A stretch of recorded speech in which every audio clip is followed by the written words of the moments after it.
Hello and welcome to Dragon Tavern, reviewing the third Dungeons and Dragons movie from the 80s, early 90s. Well, this one was actually from 2012. Oh.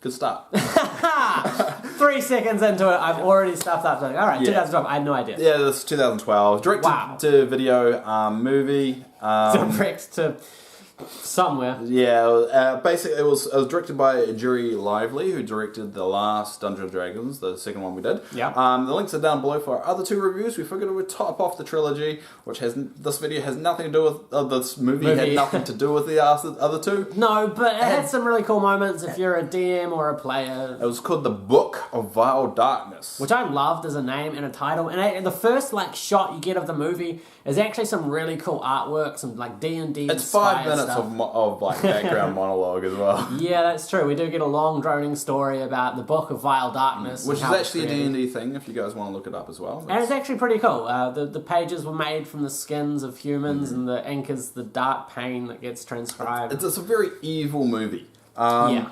And they basically, and the good side of it is we do have the Knights of the New Sun, which is a Palor reference. So we hear a lot about Palor, and he plays a significant point at the end of the movie. So basically, Palor, god of light, or in 50th, sun and agriculture, that kind of stuff, generally attracts clerics and paladins and that kind of stuff. Eventually, we start with a new initiate trying to prove himself worthy, and grab the blessing of the obelisk. Called Grayson. Yeah, who, just from a writing standpoint, they do not say his name quite enough. They don't say hardly any of the characters' names.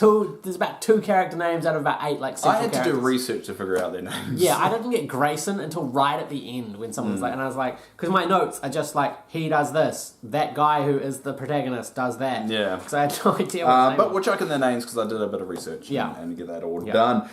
We follow Grayson, who's recently become a new Knights of Red Sun. So basically what happened is a long time ago there was the Knights of the New Sun kind of fought back the evil, and now it's been so long that these knights have kind of fallen away of people out of respect, and not really a lot of people respect it because they've been at peace for so long they haven't needed these knights. And essentially the obelisk ritual that these newcomers do never really has any kind of divine signifying you are the one effect to it. But even though he doesn't get this blessing from the obelisk, which no one else has had for 800 years. He packs a massive sand He's about it. But it didn't work for me. And his father's it hasn't worked in 800 years. And he goes, I know, but aren't I special? And it's no, it's 800 years. You're not special at all. Yeah.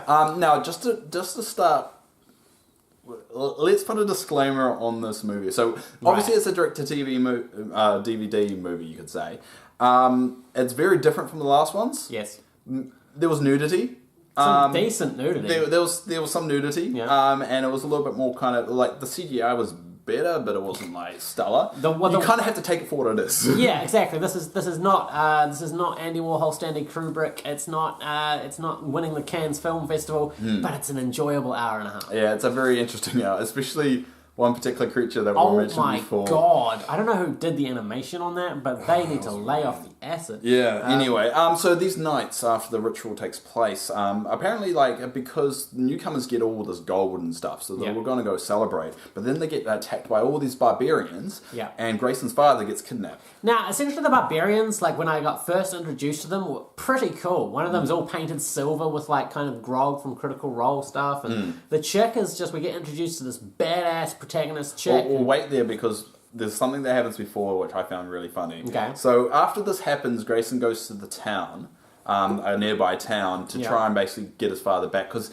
somehow he's worked out he's kidnapped and not just taken away and killed. Yeah, basically because Grayson was away with his father sulking about not being chosen by the obelisk, he wasn't there when the attack happened. Oh no, he was. Fine. They ran back to the battle. Ran back, then they cut away of him just being unconscious on the ground.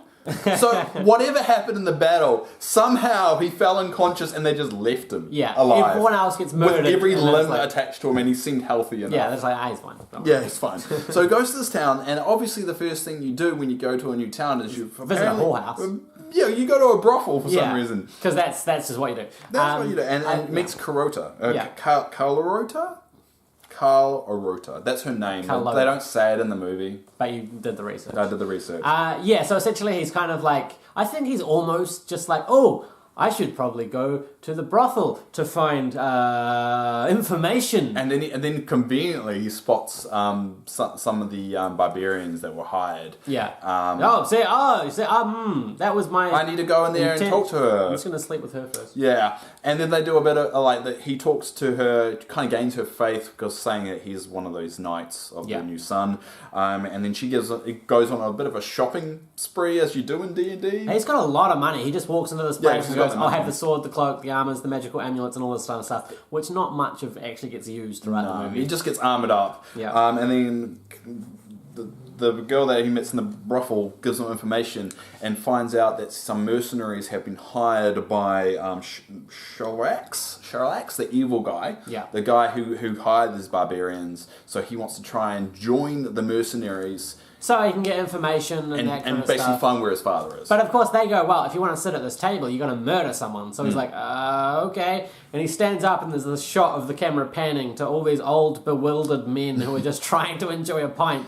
And the image of him going, which one of these people am I going to have to murder? And conveniently he has a guy trying to kill him. Yeah, and then he just turns and kills him and he's like, done. And they're like, oh yeah, he's on our side. Yeah, even though it was complete self-defense and it wasn't evil at all, it was just like protecting yourself. That's enough to win over us in a place that's this dingy, dark little tavern where everyone's sketching. So if we were going to put it in a D&D sense, you could say this is a dark party. Yeah, you could say this would be like maybe the one member of the evil party doing an evil campaign. Yeah. And they're just becoming, darker as it goes on. So what we'll do is we'll quickly run through the party that he joins up with. Yes. So first we'll start with Seth, the assassin. So he's really actually quite cool. He's probably my favourite character in this because he's just out for himself. He's a typical assassin. And again, he doesn't last very long. No, and like the last one. Maybe the director doesn't like rogues. He's actually got some really cool weapons. It's the coolest weapons in the entire movie. He's got these like really badass daggers that I actually was just like, I want to buy that. Now we also get the Goliath. Vilmec. Yeah. Vilmec. And they don't state what class he is, but I'm assuming he's some kind of fighter. Barbarian. To be honest, he wasn't a very intimidating. He didn't look very Goliath. Yeah. He just looked like a guy who's slightly taller than other people. Yeah. Yeah. He was rather lanky, you could say, for a Goliath. But I did like the fact that he was covered head to toe in silver spray paint. Because, that's going to cause problems. That's commitment. Yeah. Then we get a Corda. That was the female. Yeah. Now we get introduced to her as, strong, female lead, doesn't take any shit. She's a warlock, her arm kind of blazes up in purple. She's got some real cool, mage hands, which she uses to, strangle people and all this kind of stuff. She was absolutely, totally with her at the start of this movie. I loved her. Yeah. But that changes later on, and we'll get to that. Anyway, now... And the last character, we'll go Ruffian. Yeah. Which I thought was a necromancer to begin with. Oh, this guy after looking into it, it actually is a special class called a Vermin Lord. There you go. Now, this guy is creepy to hell, but he's actually quite cool. And by the end of the movie, was probably one of my favourite characters. So he kind of spits a whole bunch of maggots and beetles onto the table as the first thing that he does in the movie. And I was like, okay, that's kind of weird. But he can also turn into locusts and stuff. And if you think that's weird... gets weirder. This movie just gets weirder and weirder. Yeah, it's basically start with an interesting Dungeons and Dragons tale, block of weirdness, whole bunch of tits, block of weirdness, credits. There are a lot of shirtless females and males. Do we want to? But a lot of shirtless females. In fact, Grayson, the lead, gets his shirt off at least 4 times in this entire movie. And points where you don't really need him to not be wearing a shirt. No, there's one point he's in the water just bathing himself. Yeah, and it's okay. Actually, I've got a theory about what happens there. Yeah. But I'll let you know. Get to it. So they start their journey to... Basically, Grayson's idea is to follow this group because this group has been hired by this evil Sharax guy. Yeah. And basically just follow them along and have to do these evil things until he gets there. I'd also just like to point out that a ton of people get pimp slapped in this movie. I know, it's weird. So a dragon attacks. Yep. So basically they're journeying along because they have to get into a cave which a dragon exists. They want the treasure because dragons hoard treasure. They want the treasure because that's what. And it's because he's holding an artifact that they need, and that's why they've been hired. Now, it was because of the CGI in this scene that caused me to think it was from the 80s and 90s. No one can do a good dragon, apparently. No, it's difficult. It's difficult stuff. But anyway, eventually they take a bunch of damage, and he uses... It's a big battle. The chick's spell to bring down the roof and kill the dragon. And that's how he kind of gets accepted into the group, because he gets the dragon slayer, even though it's kind of lucky. Yeah. He kind of throws it up as he was was running, and she's just lucky the dragon was there with the rocks falling on him. It's just a nat 20 roll, basically. That's when he gets pimp slapped by the chick, who pimp slaps him with Mage Hand. But the chick is kind of getting fond of him. Then they start having sex for no other reason. Not yet. They have to get back to the town first. Okay, alright. I pretty much... You really just want to jump to the sex. That's what it's... So they go back to Little Silver Keep, as they call it. But the mayor is just like, because they know they're evil, just like, hey, who are you? And then, because they've taken back, they rescued some people from the dragon, so that's kind of how they get accepted in. Well, basically, like, the party's like, let's kill them. And Grayson's like, but we somehow bluffs them away to tell them. He says, well, what if we bring them back unharmed? And then they'll reward us for bringing them back unharmed. So they come back to town, everyone's really thankful for all this, and that's when the kind of partying for the party begins. So the Goliath just has a massive orgy. Yeah, with like 8 girls. No, even more than 8. I think it was more than 8. There was a lot of girls. Yeah, there just seems to be just gratuitous sex scenes just kind of thrown in every 20 minutes. Just kind of being like, look, we spent 5 I put Wild Goliath orgy and then boobs. Yeah, you actually get like full on tits, which hey, it's very kind of the reason why we mentioned it is very different from what we just had seen with the other 2 films, which were a slightly younger audience. I think. So all the other parties kind of do their own thing as well. Ruffian gets a ring. Which he gives to a widow of one of the prisoners that they found, which tortures the F out of her. Yeah, she basically has these visions of her husband dying by the dragon, being like intestines being ripped out which of. Which I think is like quite a dick move. And he's smiling. He's like, he's slightly mental. I think I can say that because I am as well. And the rogue ends up stealing a lot of gold from the city as well. That was kind of what he was doing. Yeah.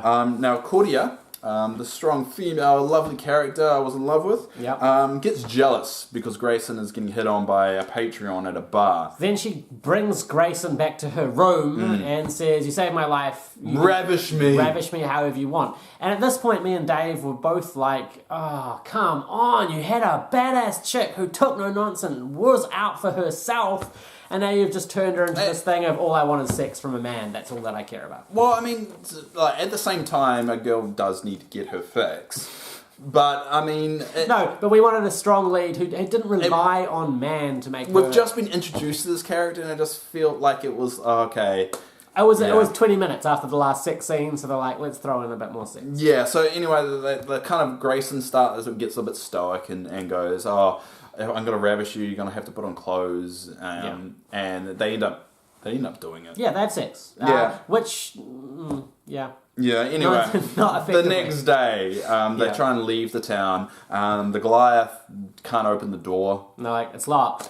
And that's when the town shows up and they're like, hey, a whole bunch of people got murdered last night and a ton of stuff was stolen. And we're not pointing fingers, but it was clearly you guys. It was clearly you. And the mayor's kind of set up a trap for them all. Yeah. But then they kind of have a bit of a conversation and Grayson's able to convince them to half the gold that they've stolen and let them leave. Now, what I don't understand is when the mayor has all these guys pointing their weapons at the guys that have killed people and stolen, and he goes, no, we're going to put them to death on the count of 5. 1. No. 2. And it's like, dude, just kill them. He's been strangled too? Yeah. That's He's already been mage hands. I would be able to forgive that. But at the moment, because Akora, because I think she's a warlock, because she made a little portal that she can put her hands through and he has a cord and choking him. And he's like, He's about to die. On the count of 5. Yeah. It's like, just tell them to shoot. You're being strangled. It was ridiculous. But then the conversation happens to split the gold. Yeah. But then the ruffian kind of character, the Vermin Lord, just explodes him. Yeah. Just explodes the mayor to bits. And then just chaos, and then there's just a huge battle that takes place. Yeah. And it was actually surprisingly gory, that bit, as well. Yeah. It was brain matter and organs. Yeah, it was.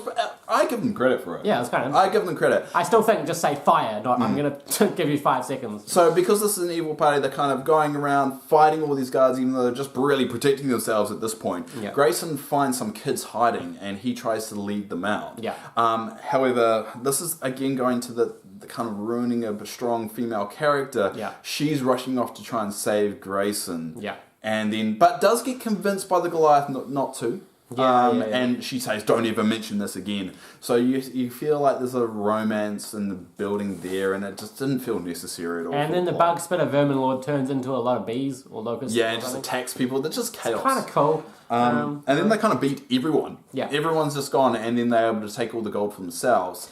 Then they find Grayson. However, this is the point I was mentioning before, because right after he's in the water, he's washing himself, saying, "What kind of god would do this?" You never find out what happened to the kids. So what I think happened is the kid, because there's a shot of the kids, and I'm going to see if I can try and find it. There's a shot of the kids being led by Grayson, and then that vermin lord sees it, smiles, and that's it. So I think there was a scene of the vermin lord killing the kids. That was too violent. That was too violent. They had to remove it. So basically, Grayson has a bath, which is another reason for him to get his shirt off, and then we find him poisoning the silver dude. Which was kind of interesting, kind of cool. Goliath. The Goliath. And then he puts the corpse inside the bag of holding and then throws it in the river. So what led to this was now that they got the gold and the artifact, the party was essentially going to split and go their own ways. Yeah. And what was her name? Akora asked Grayson, come with me. We can just make our own life go away because we've got the gold in that. So he decides to kill the Goliath, throw the gold in the lake, and then hide the Goliath's body and say the Goliath just stole the money. Yeah. So it kind of forces the party to stay together to return the artifact. Yes. Which doesn't make a lot of sense, but that's what happened. And now they go to use the horn that they'd taken ages ago in the movie from the dragon to activate this little weird stone head thing, which I thought was actually pretty cool. Oh, this is the weird stuff. And this is when it summons something that's going to haunt my dreams for all eternity. Okay. Which is this little girl with real freaky eyes, way far apart. It's on the side of the head. Yeah, and this is the coolest. She's like 7. Yeah, this is the coolest part of the movie, and it's also some real just twisted animation. I don't know who was modeling this thing, but it was terrifying. And essentially, she's doing this creepy girl laugh and stuff. So basically, in order to kind of proceed, the girl has to suck the negative, evil energy from you. Yeah. And to do that, you have to put your finger in her mouth. Now, this is where it just goes from being a light-hearted kind of movie with tits to light-hearted movie with tits. Light-hearted movie with tits to this really dark and twisted piece of cinematography. Where we watch a tiny girl suck on the fingers of these people. The first one to do it is the Vermin Lord. Which obviously she's yeah, you're full of evil. That's and he enjoys it way too much than I feel comfortable with. And she's really getting...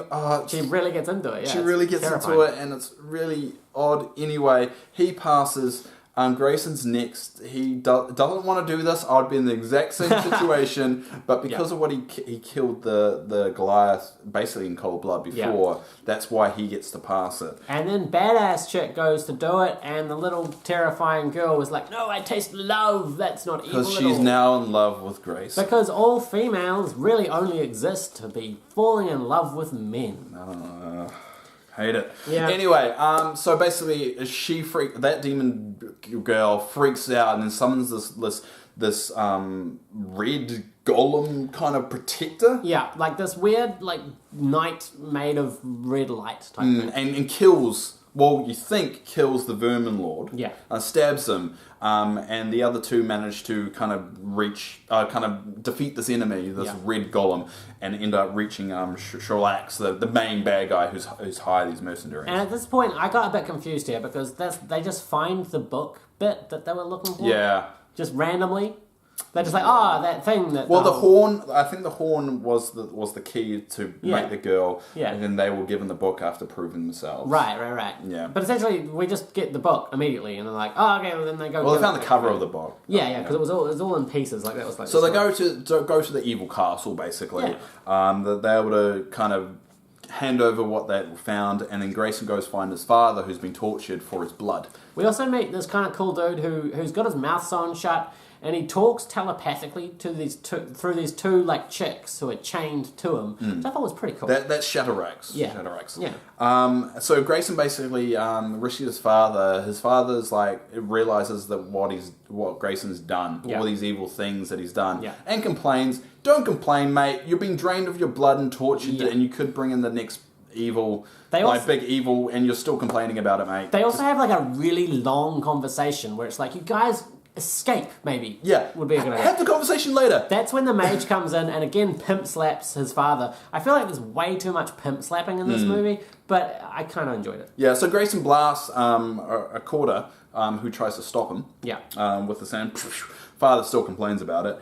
And basically they essentially try and run away, realize how big the castle is, that they can't just jump out of the window. It's actually floating in the sky, so like, oh, there goes that escape plan. And they basically, the sign of Paylor kind of lights up under his chest. Yeah. And he kind of brings it out and manages to blind the guards in front of him. But then the Vermin Lord somehow just appears and captures them. And turns into a whole lot of bees, and then the credits roll, and we get left going... That's not what happens. I thought that was the end of the movie. No! There's a lot that happens. Well, I don't know why you stopped. Maybe I did. So Ruffin, the Vermin Lord, survives, and Grayson basically is captured, and instead of using his father to write the book, Grayson's now going to be the one that's right. that writes the book. So he's strung up, his blood's been taken for the ritual, and it starts to get written. But then...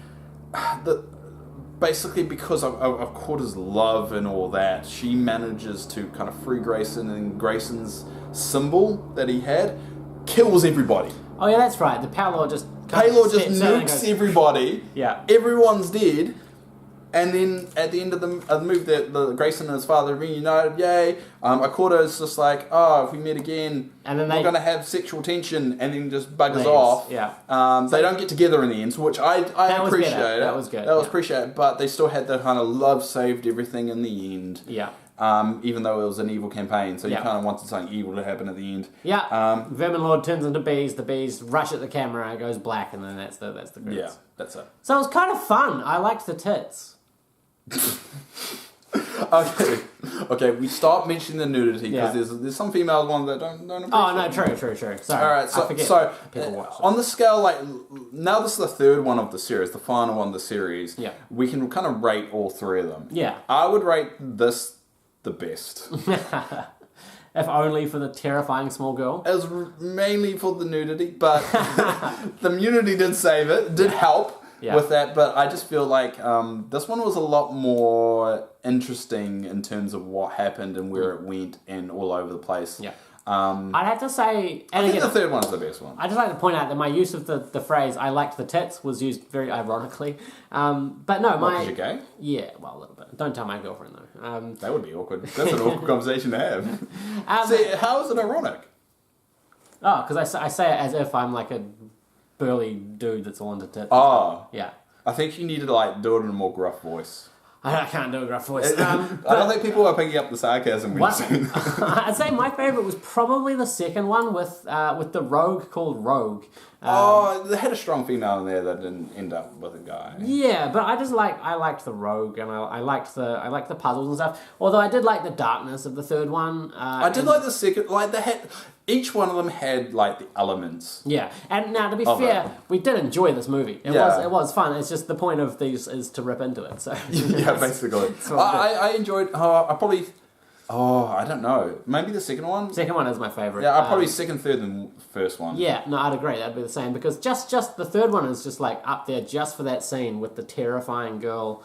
God, that would haunt me. It's going to. I'm not sleeping tonight. Imagine the person that came up with that. Yeah. It was just like, okay, now he sucks on your finger. The 7-year-old undead girl sucks on my finger. Whilst laughing maniacally. You have to enjoy it too. Yeah. Oh, God. But I'm going to review my contract. I should be paid more for this. And he's like, here's $10 more. All right. Yeah, fine. We're actors struggling on a B-rated movie. They'll say, what if we double the amount of exposure that we're getting? Yeah. But anyway, that's it. It was a good movie. I would recommend you watch it, if not for just that scene of the creepy undead girl. Totally worth it. It was...